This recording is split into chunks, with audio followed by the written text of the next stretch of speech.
Hello, everybody. Meteorologist Hutch Johnson joining you as we go through the remainder of our Wednesday. We look ahead at some milder weather, but things get a lot wilder. Friday, ice now a concern in some areas, as is snow. And then Saturday, other areas are expected to see a wintry mix of combinations of weather. And we stay cool with even more chances into the beginning of the upcoming month. Your forecast begins right now. But first, my friends at Robert Gibbons Sons want to remind you that you can upgrade your comfort with Robert Gibbons Sons when you upgrade to a new heating and cooling unit. Robert Gibbons Sons will throw in a free water heater. That's right, Bryant Systems. Quality technicians as well, and they've served the area for over 110 years. Whatever it takes, give Robert Gibbons Sons a call today and let them know that Hutch sent you. Okay, here's a look at what's going on as we head into the evening here in the northern plains. Some light showers of rain, not really making their way to the ground and too much of a nuisance here in the Fargo area, but down south near Aberdeen, Brown County, all the way into the Roberts County area near Watertown as well, seeing some heavier showers of rain. Nationally speaking, we have fairly quiet weather across the northern one half of the United States, some Rocky Mountain rumbles going on. South of the Denver area, as you get down towards Pueblo, and as we go down into parts of South Texas, Brownsville and beyond, strong thunderstorms are rumbling from San Antonio through Victoria. As we take a look right now, a couple of these storms are strong, but the expectation for severe weather is pretty low for now. But as you'll see in the forecast coming up here momentarily, we do have some changes to talk about, and let's go over the big picture here so we can put the puzzle together for each and every one of you, no matter where you are watching from.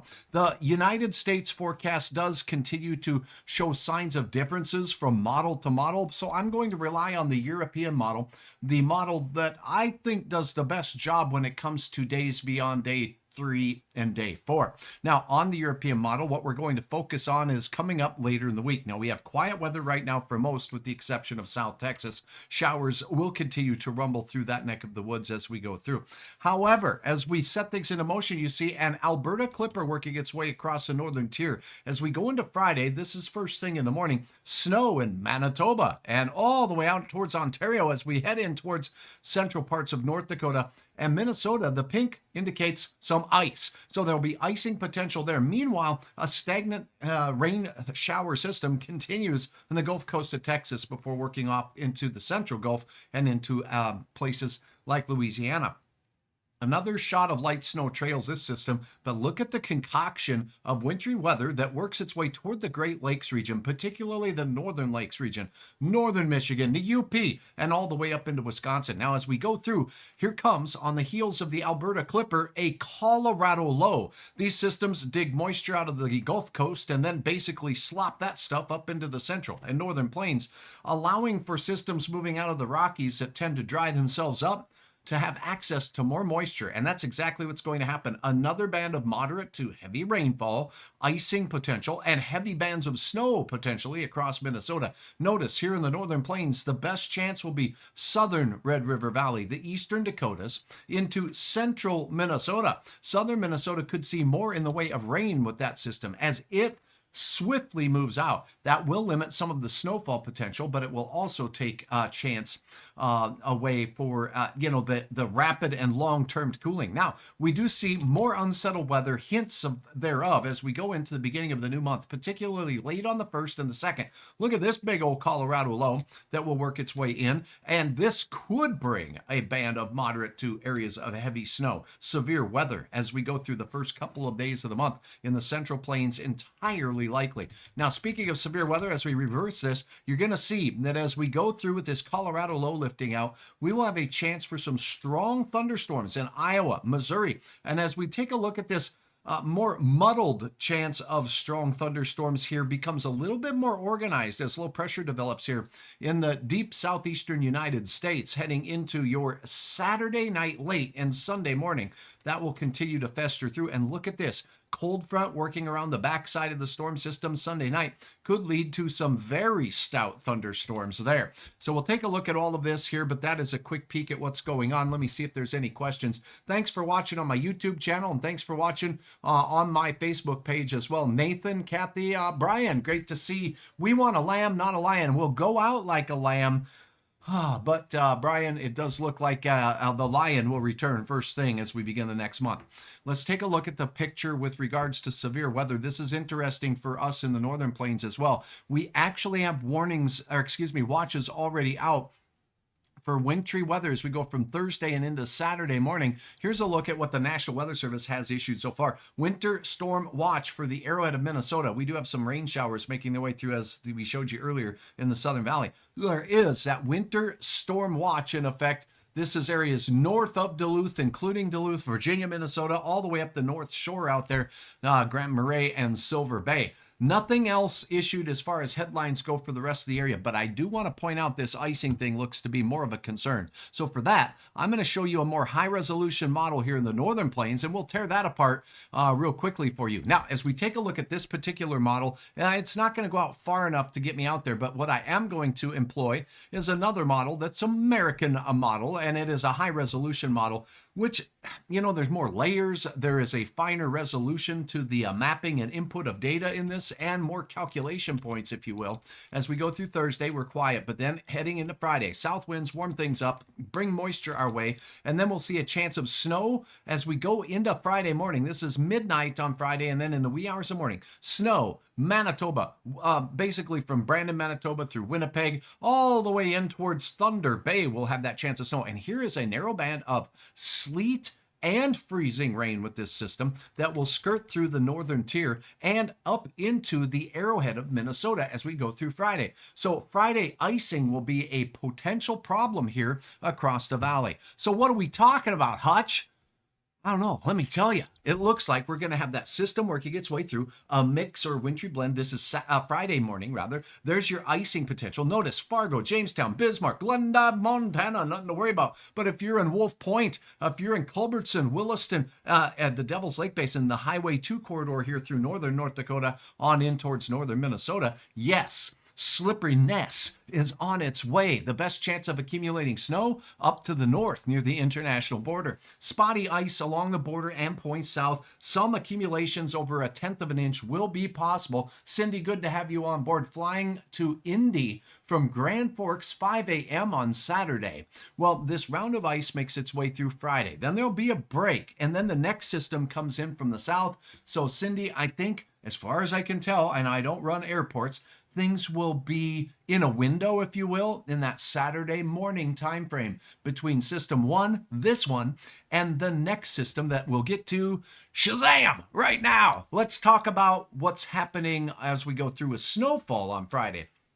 By Friday night, most of the snowfall will be a trace to up to 2 inches right along the international border here. But look at this. This model is painting 4.7 inches. So it's a heck of a ramp from none to a bunch of shovel trouble as we go up along the international border. So if you live central Roseau County and point south, there's going to be an area where we get a quick increase in snowfall amounts. Now, some models have this a little farther south. This is the European model. I trust it the most, and that is where the Friday snow goes. Now, Cindy, let's talk about that Saturday system. Coming at us from Colorado, it's going to sneak through and impact the Southern Valley. We'll have wind, we'll have colder temperatures in the Northern Valley, and I cannot rule out some light flurries of snow. But by and large, we're looking at some better conditions there. Let's take a look at this system. Now, with regards to the system's snowfall potential, it's carrying it through the I-29 corridor. So if you're traveling straight south of Fargo on I-29, keep this storm system in mind. It will ramp up from Fargo as we go into, say, the Sisseton area or Watertown. Somewhere in that zone, we're going to see a narrow band of heavy snow, 2 to 5 inches. Notice some of the digits here are well over 5 inches. Why is Hutch saying 2 to 5 inches? Because it's simply too early to really make a call for Saturday night snowfall potential in eastern Minnesota with this system. That yes, we could see plus marks on there, and that's why Hutch has them here. But we'll define that a little bit more as we get a little bit closer. Simply too far out. See if I have any questions. It does not look like it. Logan, thank you for watching. I appreciate you watching. Kathy, Grafton, hi from Grafton, and it's good to see you. Now let's talk about something else I'm excited about. You will not want to miss tomorrow's version of Hutch's Weather Kit. I'm excited to introduce you to Francis Farnan, a junior cloud expert, by the way. And you will not want to miss this special event tomorrow. It will be right here on Facebook at 4:30. It will also be on hutchesweather.com. Now, this is also where you can go to sign up to be a weather kid, but with more on that, reporting our past weather kids. Pay attention, folks. Being a Hutch's weather kid is fun. Look at all the sunshine. You get to learn about the weather. To sign up, head on over in person to Luther Family Ford near I-29 and the 32nd Street exit, or head over to hutchesweather.com/weatherkid. The best part about being Hutch's weather kid to tell people about the weather. And you can get free stuff. You really should sign up today.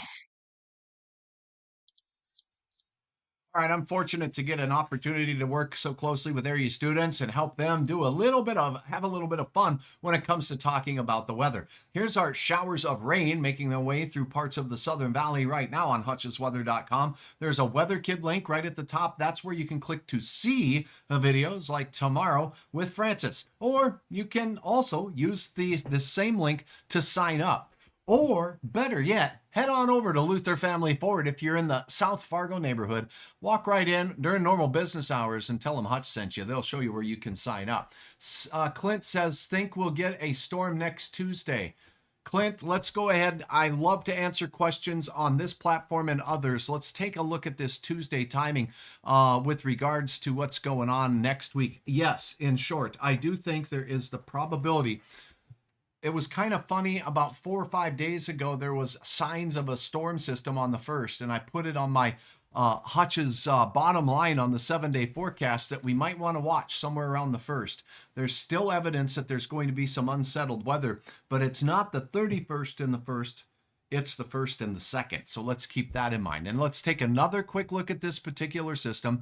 This time we'll take a look at the European model once again. We'll quickly zip on out to that time frame as we close out the month. Here we go. Here is the good old-fashioned 31st. Things look fairly quiet here in the Central Plains. Look at what's going on in the Great Lakes. We have an evicting Colorado low working its way through. Severe weather could be a possibility all the way from the nation's capital through Pennsylvania and right down into the Gulf. Now, as we look, this north flow will keep us quiet, but oh no, here we go. Another Colorado low sliding our way, don't you know? And it will head with a chance of some increased south winds, increasing the moisture, mixing and throwing that moisture over in-place cold air that you see here, provided by this friendly Canadian air mass that is sliding behind the storm system that'll be pounding the eastern half or third of the United States. So now, the time stamp on this is the 1st at 6 a.m. Not much of a big deal here yet, but it gets started in parts of South Dakota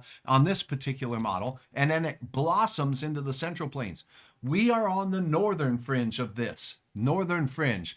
All right, very good. Let's see what else we've got here. And we got more questions. I got to tell you what, if you have outdoor work to do, number one, it's that time of year, right? You're thinking about all these chores that you want to do, and a lot of people want to get out and clean the yards.